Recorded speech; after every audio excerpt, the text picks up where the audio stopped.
Welcome to the MoChill Zone with Motz and Chilly. Today's special guest is Mikey LP, veteran Sacramento musician and singer. Welcome to the MoChill Zone with your boy Motz and Chilly. And today we have a very, very special guest. And today I'm going to let Michael introduce him today. Got Mr. Mikey LP, guitarist, musician extraordinaire. He's got a couple original bands, Severity and Mikey LP and the Krooks. And he plays in a killer Queen cover band that tours the nation. Thank you. Welcome, Thanks for having me. Thanks for coming, bro. Thank you. So I guess we'll start off with the beginning. How did it all start with music? 4 years old, church choir, school choir, always a piano in the house, always a guitar in the house, and did plays and all sorts of stuff. And then 7 years old, started learning chords from mom. 12 years old, started doing drums in junior high band. A buddy of mine had gotten a drum set when I was about 10, and I was fascinated with it. But I never was able to get a drum set in the house, so I got an electric guitar when I was 12, and that was kind of it. I kind of tinkered around with it for a couple weeks and then didn't make a heck of a lot of progress, put it down for a few weeks, and then I picked it back up again, and then I never put it down again after that. So It was sort of it was sort of a moment where like I had to kind of come to a relationship with the instrument and find a place where it struck me, and then and then after that everything else started to kind of fall into place. I started to understand music a lot better as a guitarist, bassist. Piano made more sense to me. Drums started to make sense little by little. So nice. Yeah. So how did you get involved with this Queen band? Because you've been gigging for years. I've been with the Kings of Queen. That's what it's called. Formally for just over 2 years now. I started subbing with them March of 2022, and it was funny because it was my first gig with them was up here at Goldfield Roseville. Oh, yeah. They had a kid who was playing bass for them, but they're based out of Southern California, and he was a high school kid. And one day he's got finals, on a night when they've got a gig up here, and so they post up on Facebook looking for the best bassist and background vocalist in Sacramento. I did not, speak up to that calling, but then like three of my friends they saw the post and they're like, call Mikey LP, call Mikey LP, call Mikey LP, and I was like, shit, I guess I better figure this out. And so I see the post and I'm like, Mikey LP, what can I do? How can I help you? And guy gets a hold of me. He's like, yeah, well, it's a Queen tribute. I'm like, you're kidding me. And I'm like, okay, and I know in the back of my mind that Queen fans are absolutely relentless with attention to detail, attitude, the look, just a lot of stuff, and so I'm like, that sounds really tough, and I ask him, I'm like, how long do I have? He's like, well, we got about a month. I'm like, okay, well, it's not too bad. I might be able to figure this out in that amount of time. And I take a deep breath and I'm like, okay, let's do it. Let's figure it out. We'll make it happen. Nice. And so I do the show, and it was a huge success. Got along with those guys really good. And then a couple months later, they had another gig up in Paso Robles area, and they were like, hey, kid can't come to that one either. Can you come play this one? I was like, yeah, sure. And then a couple months later, we did another one in Goldfield Roseville again. They called me for that again as well. Then I went out on tour with them to New Hampshire to go play a theme park residency for like a week. Nice. Obviously the kid couldn't do that either, but by that point, this kid he's awesome. He's a great bass player. His name is Matthew, and he got picked up for like a Netflix pilot. No way. Yeah, I know. So like he kind of decided to push that route for his life. and push the tribute band aside. But his loss was my gain, and now after doing several different events in 2022 with them, I'd kind of gained a rapport with them. We got to know each other really well. And so by December, Singer calls me up and he's like, "Hey, we want you to be our full-time guy." And I was like, yes. Nice. And I wasn't, believe it or not, I wasn't even a gigantic Queen fan. I liked Queen. Yeah. I wasn't a gigantic fan when I got started with them. It was just, that'd be fun. Yeah, it'd be kind of cool. And so January of 2023, I started full-time with them. And now I've toured the country all over the place. Like been to killer venues too. And there's been some amazing venues. There's been some huge audiences. We've gotten outside the country now just in November for the first time with me. And it was like a Royal Caribbean cruise thing that we did. And it was super fun. What's that? How was that? So fun. So fun. It was great. Yeah, it was really cool, and it was a huge venue. Well over 1,000 people, and nice.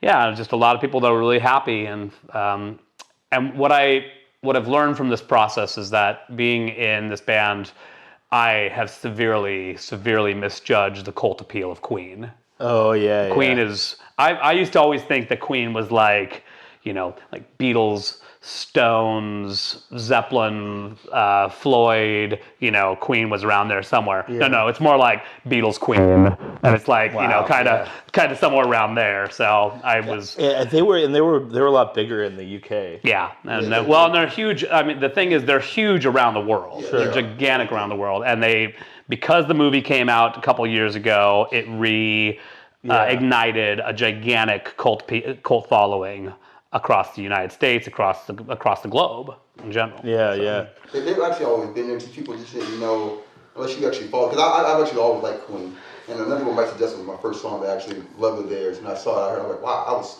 the young, and I was like, wow, okay, this is dope. Yeah. This is group. I'm like, okay, and then I was like, so they're awesome. It's a funny song, man. Like until I really looked at the lyrics, I was like, man, this song is dark. Oh yeah. It's about some messed up stuff. Oh, it is. Yeah. Just the melody with the funk and the melody, how they did it. What they were talking about, I didn't understand what they were saying, but the melody, the mood. That's what I liked about it. So, yeah. So did your theater background helped you with? Oh my goodness, gig? Yeah. You would know. Yeah, absolutely, absolutely. I could easily say that doing theater was a gigantic boost for being able to have confidence on stage and not be afraid of going out and putting 100% into whatever show I'm doing, whether it's an original show, whether it's a tribute show, a cover show, whether I'm sitting in the pit orchestra for somebody, whether I'm on stage doing an acting gig, whatever. All that translates together. And for sure. Yeah, doing theater was definitely... it's all cumulative experience. Yeah, sure. Are you getting into character as John Deacon? Like, are you using, or is you? I've definitely watched a lot of the footage, and watched how he plays, and I've kind of listened to some interviews on how he talks, and I think that part of it is, trying to emulate the character, but a lot of what I made a clear distinction on, because I'm a much thicker man than John Deacon was. I got a lot more round center than T-shirt, Yeah. And I'm okay with it. It's not a big deal. You can still capture his essence. For me, I made sort of a clear difference early on in the process that I wasn't going to try and be a strict depiction of John Deacon, because he's not really one of the iconic members of the band anyways. Sure. He wrote a ton of the iconic songs, that's for sure. He wrote Bites the Dust. He wrote You're My Best Friend. A lot of really great songs by Queen were his brainchild. But when you think about Queen in the iconoclast that is pop culture, we think about two figures. We think about Freddie Mercury and we think about Brian May. Yeah, that's about it. And to a lesser extent, people think what about Roger? And Roger, exactly, Roger. But I didn't even know who the bassist was For when sure. I first joined the band. Yeah, I was like, yeah. I had to Wikipedia stuff, and For things sure. out. So I was like, okay, if a guy who plays music all the time, doesn't even know who this guy is, I don't think it's going to make a huge, gigantic difference if I try to adapt my own character into the part and find a way to make this music my own find a way to make this character my own. And it worked. The guy from the band, he liked what I did. He thought that it felt good. He felt like one of the things that I do slightly different than even John Deacon does. I do a lot of the background vocals that he wouldn't do because he wasn't a particularly strong live singer. So he wouldn't do a ton of background vocals live. Yeah.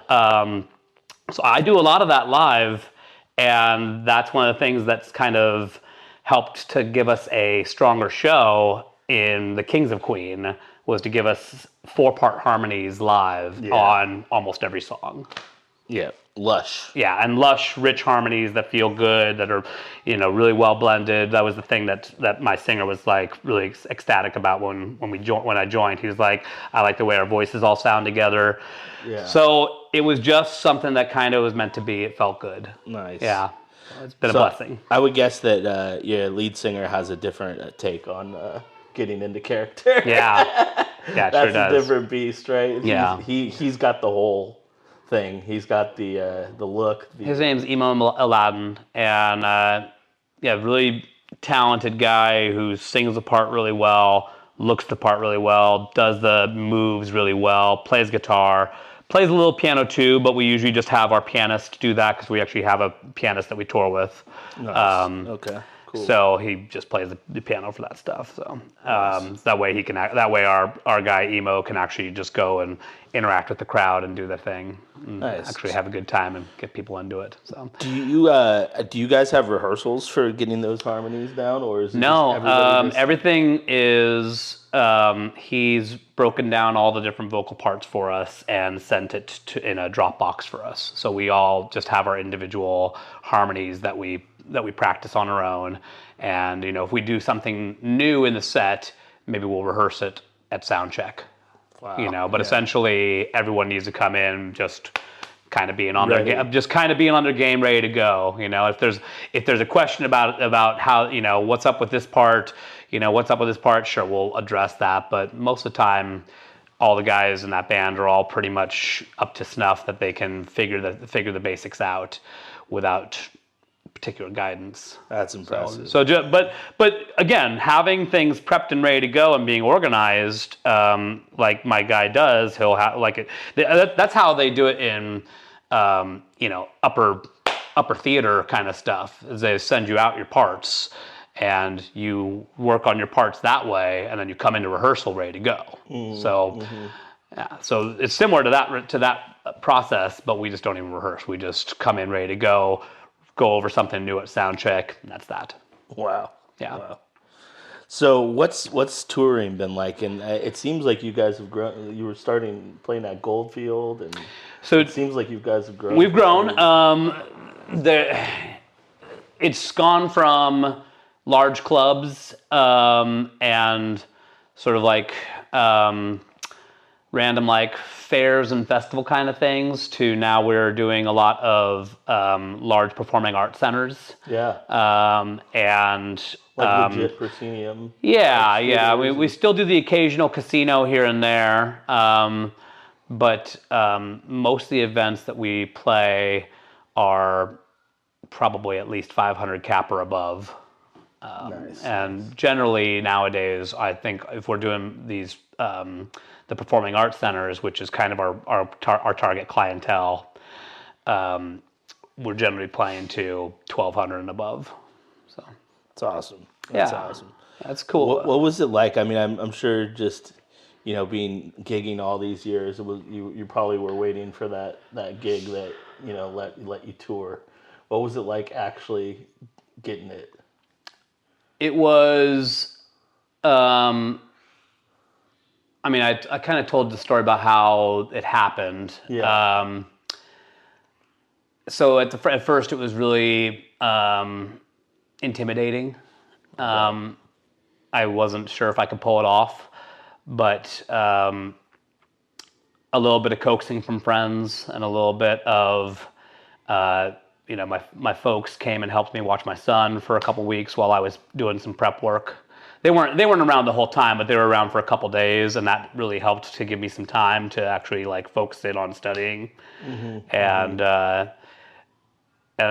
then I just kind of made a little regiment for myself to go through this song this day, these songs this day, and this whole set, and then this whole set, and then the whole entire show, and it became a project that I was like, okay, I'm feeling good about it. I think I got this. So when I finally got the call to be permanent with them, I very much was humbled by it. And I was very, not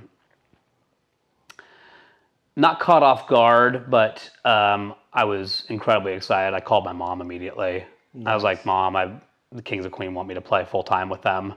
And we both cried. Because it was, she knew how much I was waiting for a gig like this to help me get out of just the normal local gigging kind of stuff. Yeah. And I was teaching for 15 years, which I loved doing it, and it was a great time, and I loved working with all the kids that I worked with. But it wasn't what I ever felt was my true calling. My true calling has always been performing, and so it was really great to get a gig that I felt like I could focus in on and just be mostly a performer with my time. And so after about 5 months of touring with them professionally, and teaching and being a dad, I said goodbye to teaching. Wow. And so that was, I quit the day job. I quit that job. That's a beautiful moment. Yeah.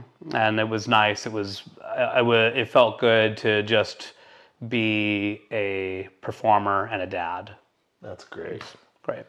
I mean, you earned it, man. You've been Thanks. You've been putting in the blood, sweat, and tears for you're sweet. 25, 30 years or something. I mean, too long, man. I mean, I started getting paid to play music when I was 15.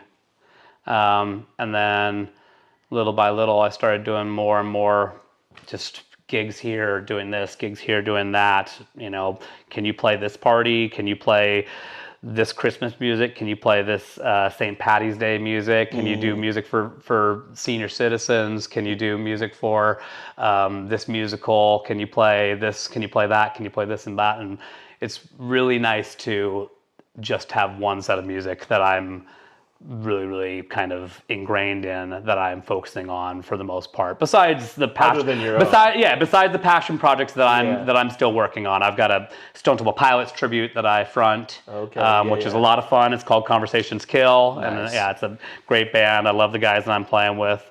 I've got Severity, which is my old buddies from college. We are releasing some new material, and Mikey LP. We're gonna play that for y'all. We're gonna if you allow. Yo, absolutely, play it. Yeah, we would be happy to have you play some stuff. So we are just finishing it. So what you will hear is a rough cut of not a rough cut, but a fully mixed cut that just hasn't been mastered yet. Oh, okay. So we are actually just between those two processes, mixing and mastering, and we're sending it off to mastering probably Monday.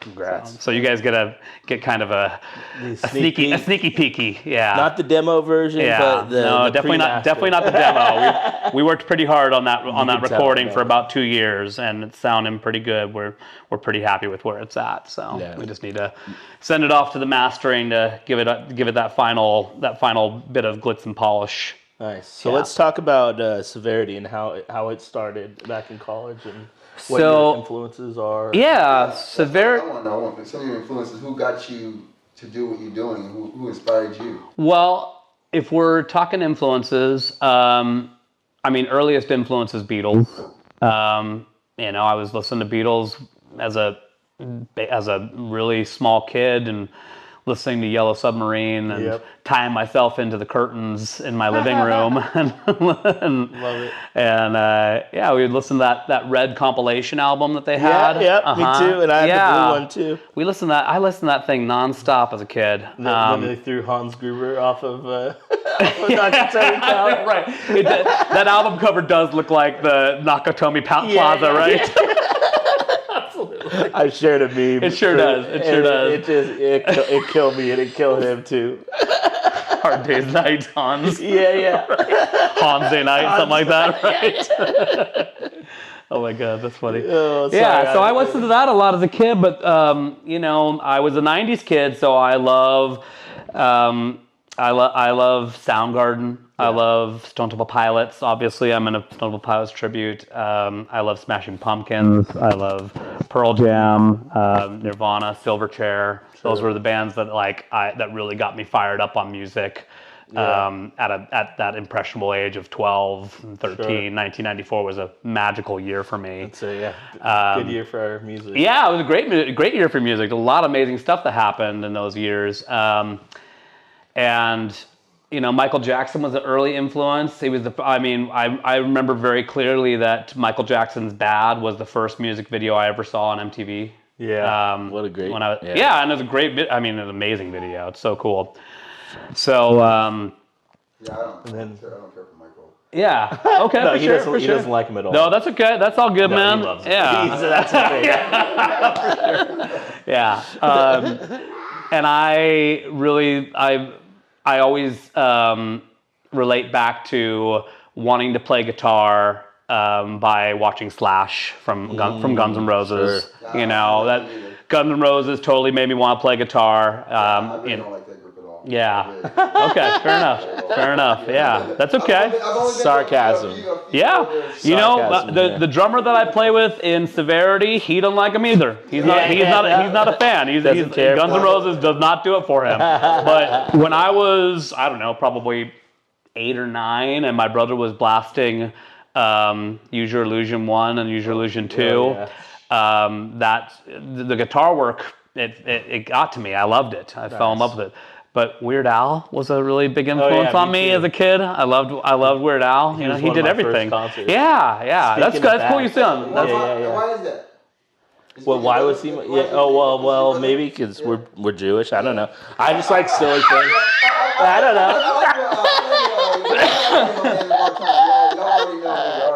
No, but because his bad remix really spoke to me. Because I'm fat. I'm fat.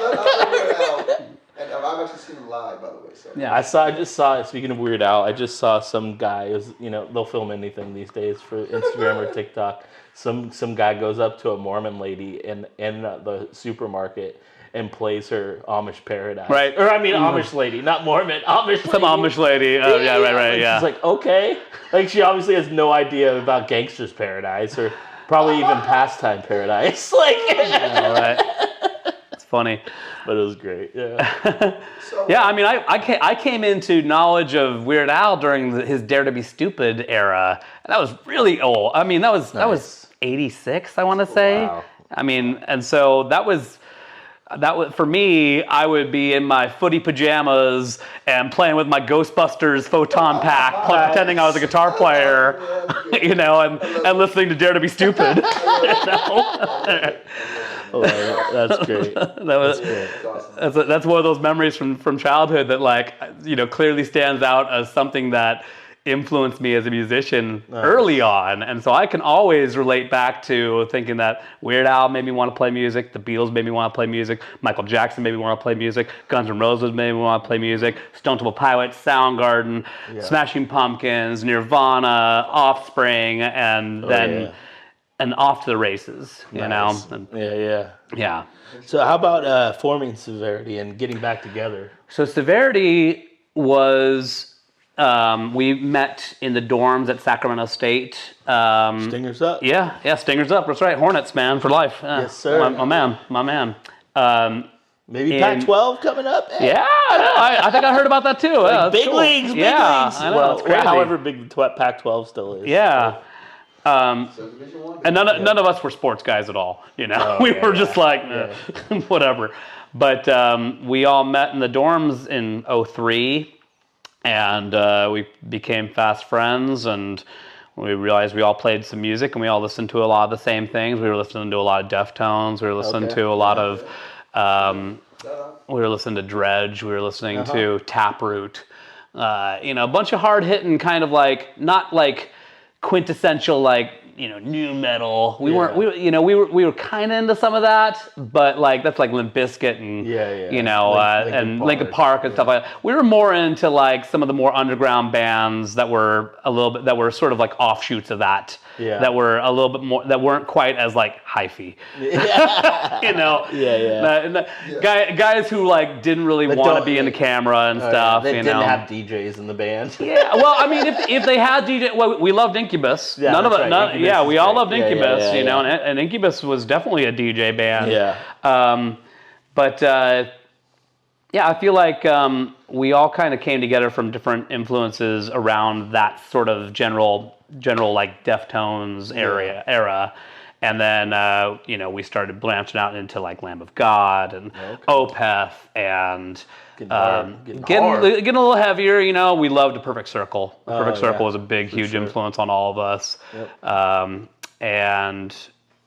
A lot of the grunge stuff was stuff that we fell in love with. My guitarist was a big Korn guy. He loved Korn because he was from the Valley. So down south. Yeah. Well, not even down south. He was like Rio Vista area. Yeah.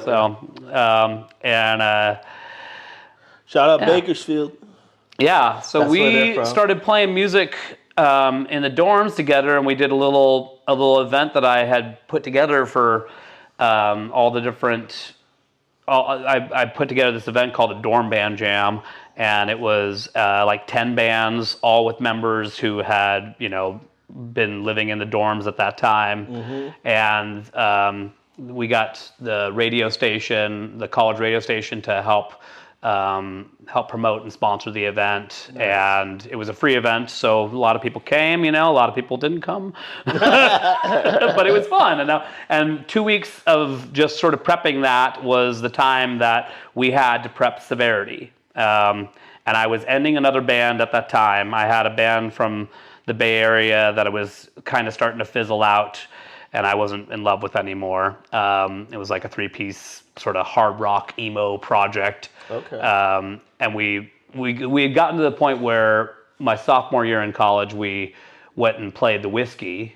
But it was a pay-to-play thing, It was, and it wasn't really a great experience for us. So with Severity, we started immediately kind of doing the bars and the clubs and places that would kind of treat us fairly, decently fairly. We didn't expect a heck of a lot. We did a lot of recording, and we were really good friends. And so that project was always a really positive experience because we didn't share a lot of that typical band drama stuff. Mm-hmm. Nice. Who came up with the name Severity, by the way? My drummer. Okay. My drummer was a psych major at the time, mm-hmm.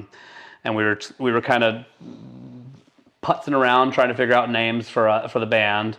And he was like, what about Severity? And I was like, that sounds cool. That sounds great. And he's like, yeah, means what you have to do for certain treatments and such. Does the severity of this situation call for this treatment or that treatment? And I was like, that's awesome. I love it. That's brilliant. And we kind of related the name to the fact that as working college, adolescents, we were constantly just on the go, just studying, trying to hold up relationships with our girlfriends, trying to keep up our part-time jobs.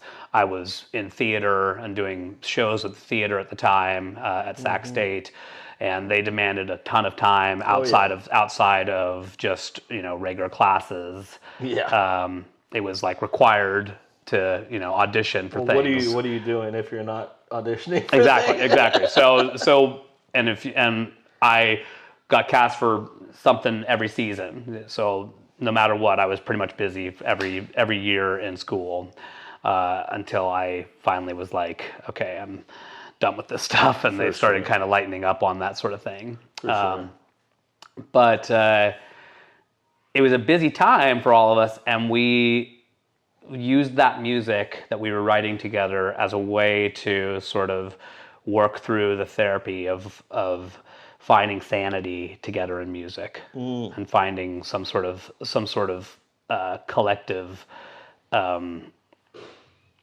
collective sanctity. Yeah. Nice. Yeah. Nice. So that's how it came to be. And then we were together for about 4 years before our lives started to kind of pull us apart. Drummer got married and had 2 kids. I moved out to Salt Lake City for a little while. I moved out to Texas for a little while. Guitarist ended up working in banking, and we just were not really able to keep the bonds for a while. So then 2018, we fast forward, I think it was 12, 13 years, 14 years maybe, before we had gotten me and the guitarist and the drummer back in the same room. Bassist had moved away, and we're like, hey, let's play together again. I miss this band too much. I don't want to live my life anymore without this band because I love you guys. We're really close friends. And we're like, okay, cool. So guitarist and I get back together and we immediately start writing. One of the songs that I've sent to you is called Head First. And it's about forging a new path, being courageous together again, and finding your way through the fire. That's great. So we'll play that one for sure. Yeah. I want to know, because you do a lot of different things. You act, you sing, you obviously do a lot of different things. So how many instruments do you play? Maybe like 7, I'd say. I mean, I play guitar, bass, drums, piano, voice. And then within that respect, there's also, I play a little bit of banjo, I play a little bit of ukulele. And in the piano's realm, there's a lot of different types of pianos. I play like organ. Organ, clav. Yeah, I don't try to mess with clav too much, man. That's Stevie Wonder territory, bro. I wish I could. I hire people for that kind of thing. Sure. That's right. You gotta know when to hire. I wish I could. Yeah. No, I'm okay with it, but I think when you get into pianos, there's so many different ways to approach keys, organs and different pads and stuff, strings. If you're playing strings, so it's all different kind of instruments, but based off the same thing. So I'd say about 6 or 7 different instruments, more or less. Nice. Yeah. So what do you like to do in your free time besides being a dad and being, music and theater? What other hobbies do you have? Man, I'm most of the time, if I've got a night off that I'm not doing a show or watching my kid, I'll go to a show. I'll go. Last night I went to go watch In the End, the Linkin Park tribute that came through to Goldfield Roseville. They were great. I was never a gigantic Linkin Park fan, but I did see them twice while they were kind of up and running because they were playing with Metallica one time, and I went and saw Metallica one year with Deftones, of course. I might have been at that concert. It was one of the Summer Sanitarium years, and it was them and Deftones and Limp Bizkit and Mudvayne. It was a great year. Yeah, Super fun. And then the other time I saw Linkin Park was they were brand new, and they were opening on the Family Values tour that year for Stone Temple Pilots and for Stained, and I think Dead Z was on that tour. I don't know. But what's funny about that show is that was one of the first times that it might have been the first time that Chester Bennington and Scott Weiland did a duet together. Wow. They sang a duet that night, and it was San Jose. So it might have been one of the first nights of that tour, because they tend to do a lot of tours based out of San Jose. There might have been 1 or 2 dates before it, but they did a duo that night. And then, if you fast forward several years later, Chester Bennington ended up being the frontman for STP when Scott started going through his difficulties with drugs and having to, step away from the band for a while. That. Yeah. Okay. So it was kind of like a moment. When I look back on it, it's kind of a foreshadowing moment. Yeah. Absolutely. Yeah, in an odd way. So. For sure. Yeah. I go to a lot of shows. I like to say that go kayaking, but I don't. I wish I could go kayaking a little bit more. I need some gear. Go kayaking. Yeah, I'd love to go. I mean, we live in Sacramento, and we have all these wonderful rivers, and I'd like to go kayaking more if I could find the gear and time to do it. So I think when my kid gets into like elementary school, junior high, I'll be able to kind of foster that bit of exercise a little bit more. Yeah. But no, most of my time I spend just chilling around the house, cooking food. I love to cook. Nice. I love to sit around and listen to music and cultivate music and, write music and think about the various different factors it's all part of. So Any special dishes you like to make? Any special dishes? Nah. I'm really not that accomplished at cooking. I just love to do it. For cooking, I would not say I am even remotely a great cook. I kind of zen into it. Okay. And it's a place where I start to enjoy myself. What do you like cooking? What's your favorite thing? I like cooking. I like cooking Mexican. I like cooking mushroom soup. I like cooking pastas. Different. I try a lot of different things. Just depending on where I'm at. Yeah. So I usually ask. We have a lot of rappers on the show. Okay. So I usually ask like, who's your top four? Your Mount Rushmore. My top four rappers. I'm not gonna. I'm gonna. You can ask that, but I want to ask you who your top four guitarists are. Ooh, top four guitarists. Who's your Mount Rushmore of guitarists? Well, I would say David Gilmour from Pink Floyd. Great. Definitely. He does so much with single notes. He's incredibly singable. Oh yeah. That's for me, if you can make the guitar sing and make it something that people want to sing back, then you've accomplished your goal there. Yeah. Guitarist. You're getting. No. I've heard he's a terrible person. I've heard that too. Yeah, I heard from a guy that I trust that he is a very not nice guy. That's what I've heard too. Yeah. No, but I was early influenced by Slash. I really like Slash a lot. I don't know if I'd call him one of my tops, but he was definitely a very early influence. Yeah. Sure. I love Kim Thale from Soundgarden. Oh yeah. I think he's so outside the box, and he is. Plays like I don't think anybody plays like him. Yeah. And I've heard very, very few tribute acts that really nail him. There's a few tribute acts in the whole entire nation that are doing Soundgarden, and maybe only like one or two of them really nail Kim Thale.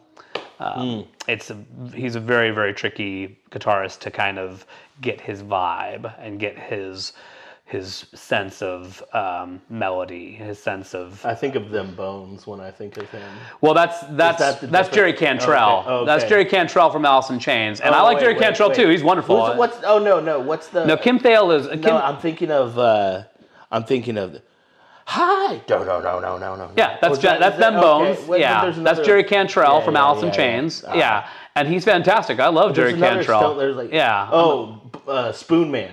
Yeah, that's Spoon what Man. I'm trying to think. Spoon Man is him. The Funky Times signature stuff. Yeah, 7/8, and they do songs in 5/4, and they do songs in 9/8, 15/4. I mean, that's one of the things I love about Soundgarden is they make odd time signatures sound like 4/4. Yeah. It's one of the things I love. I love Dean DeLeo from Stone Temple Pilots. He's a totally jazz influenced guitarist who plays rock music like an LA rocker, and he's fantastic at it. He's got some really, really iconic solos that just kind of bite. Not in a bad way. They bite into tone really well. And the guy I play with right now, his name's Kelsey.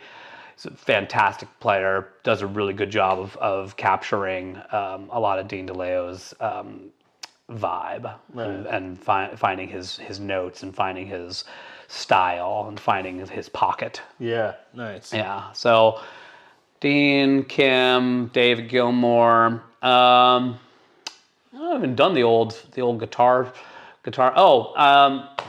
Of course. This one actually is sort of a newer edition. Was Vernon Reid from Living Colour. Oh, man. Okay. He's out of this world. Absolutely out of this world. I'd only, heard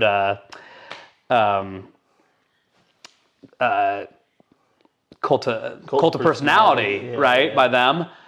And then they came through one of the venues that I was doing security at when I was living in Austin, and they absolutely blew my mind with how ridiculously talented they were. Wow. All four of them. Amazing bassist, amazing drummer, incredible singer is Danny Glover's kid. Okay. Yeah, whatever the guy's name is. I can't remember what his name is. But I mean, just out of this world talent.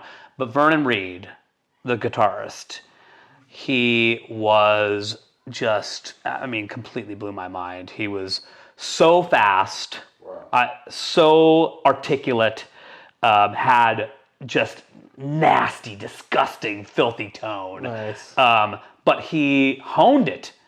He didn't lose one step of it at all for 1 second. And he always had great sense of melody and all that. So, and the best way I could always describe Vernon Reid was lightning soul. Lightning soul. I wish I could describe it better than that, man. Very few guitar players do I consider to be alien level, and he is completely an alien. Wow. But while he's an alien as a player, he was also down to earth as fudge. Nice. He was so nice, so cool, and I went up to him after the show and I was like, man, I've seen a lot of really great players in my time, and you just blew them all away, bro. And he talked to me for like 10 or 15 minutes after that, just rapping about, this and that and guitar for this. And he was just so cool. It was so nice and so personable. I mean, that's the kind of thing that Yngwie Malmsteen will never have. I mean, he could play as many fast notes as he wants to, but his personality just it leaves something to be desired, and I've heard that from countless people. I wonder if there's something to that, like the type of player you are comes from like that.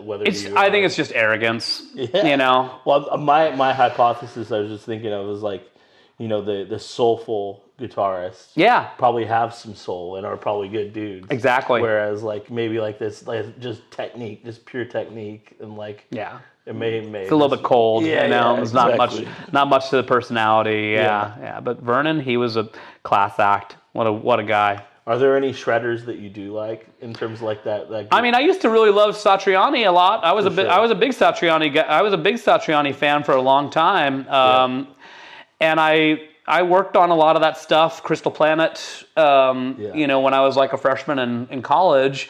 I was never really I was never an amazing shredder. I could do some of that stuff, but I was much more of a songwriter, much more of a rhythm player, chords. I love chords, the real stuff.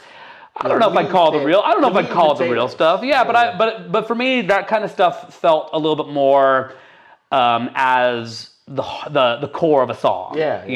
Whereas like shredding kind of stuff, that's a little bit more like the decoration. Which, don't get me wrong, I'm all about the decoration. I've had some really, really amazing guitarists that I've worked with over the years that can make a song just shine with how well they played on certain stuff. My guitarist that I used to have in the Krooks a couple years back, his name was Mike Stoner. Absolutely brilliant. He was a big Nuno Betancourt guy. He loved. Sure. He's a killer. He loved the guy from Winger. He loved a lot of the. But he also could play pretty much any Van Halen song that you could imagine. He was amazing at that kind of stuff. And when we did our album a couple of years ago in 2020 for that band, he left his heart and soul on that album so well, and I was so grateful to everything that he did on that album, and it just took it up several notches. So he found a way to not just like shred over it, but really make it shine. And that was cool. I was so grateful to him. And we lost him in 2021.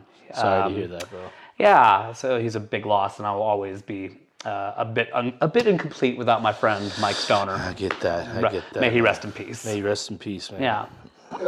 So tell me about some of the stuff you're working on now, currently, and what you got coming up. That's really important. People want to know that. Yeah. So what we're doing right now is the Severity album that we've been kind of putting together since the band got back together in 2018. You know, we got back together, and then I got married, and then my kid came along in 2020, and so just little by little, we've made kind of small steps towards getting that band a little bit further along, and we've just recently completed this album that we're doing, and it's called Out of the Dark Corner. Out of the Dark Corner. Yeah. Dark Corner. And it refers to a lyric in a song and the song utilizes this lyric that I've had in my head since I was a kid. And the lyric is, my mind is in a dark corner and it doesn't want to find itself. Okay. Yeah, it's for some reason that lyric has always been in my memory bank since I was like 10 or something like that. And it followed me until I was probably a junior in college, and I wrote a song that put that lyric into the bridge. Okay.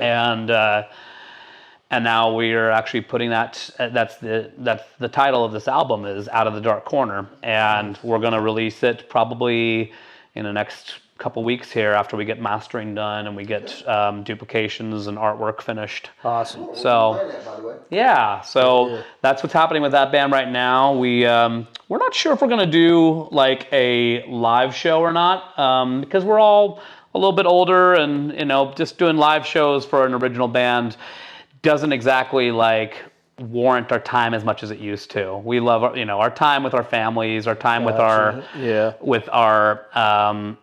the jobs that we like to do, is important to us. So we'll see if we actually put together the show. And if we do, we do. If we don't, we don't. It's not that big of a deal. But we're really excited about the album, though, and it's been a great pleasure to work on it for the past 2 years at J-Rig Studios in Carmichael with Weston Ray. Nice. Shout out. Yeah. Where can people find it? Where are you planning on? It will be on all streaming platforms. So you'll be able to find it. Yeah, we'll release it. We'll go blow it up, and then they'll have to play a show, y'all. Yeah, exactly. We'll release it on all the streaming platforms. It'll be on YouTube and Spotify and all the things. So it should be easy. Awesome. You can find Severity, Out of the Dark Corner. Probably next month. It should be up. Awesome. And where can they find you? You got socials? Or? I do. I mean, you can find Mikey LP and the Krooks on all streaming platforms as well, where we've been on the 2 albums that I put out with that band have been on all the streaming platforms for the past couple years now. And I don't have a gigantic like internet presence. I have this one video that a buddy of mine did of me playing Usher's "Yeah." Oh, nice. And it's like up to about 7,000 views or something like that on YouTube, and it's kind of cool. It's a fun little like acoustic solo thing that I did.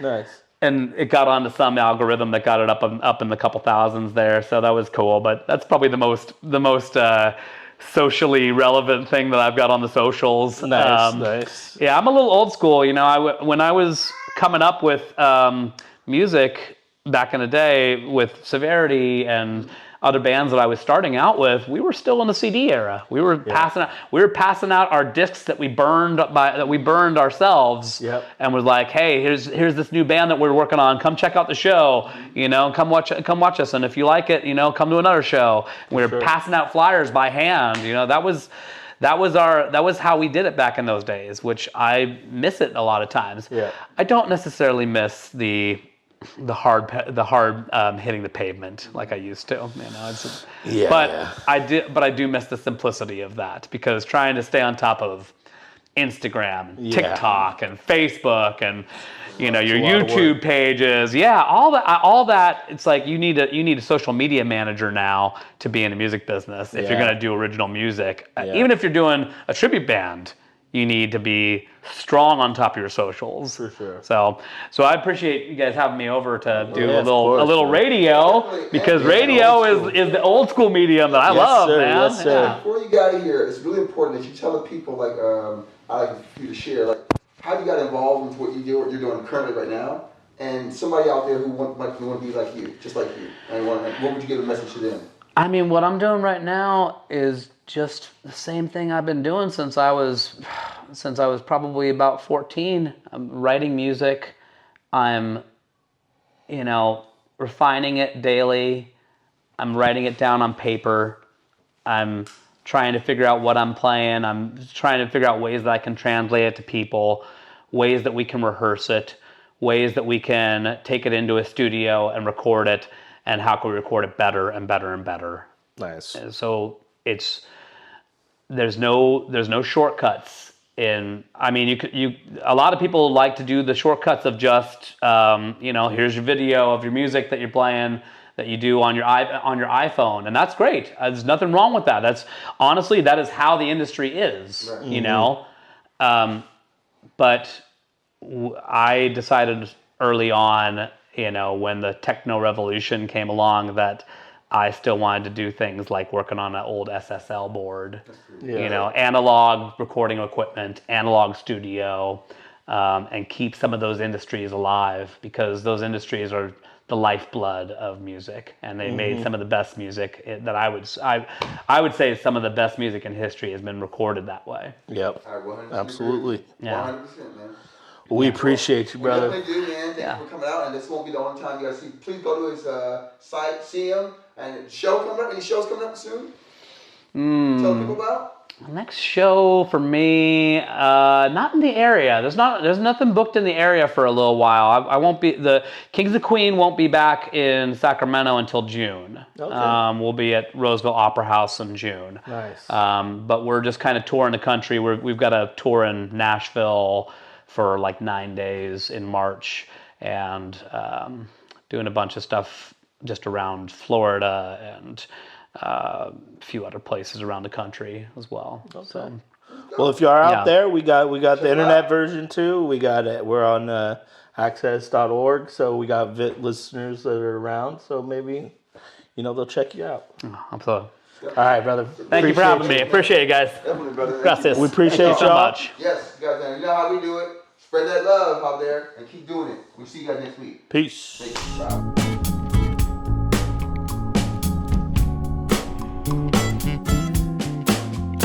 My emotions started running the moment I saw you. My heart was jumping, I could not function 'cause of you.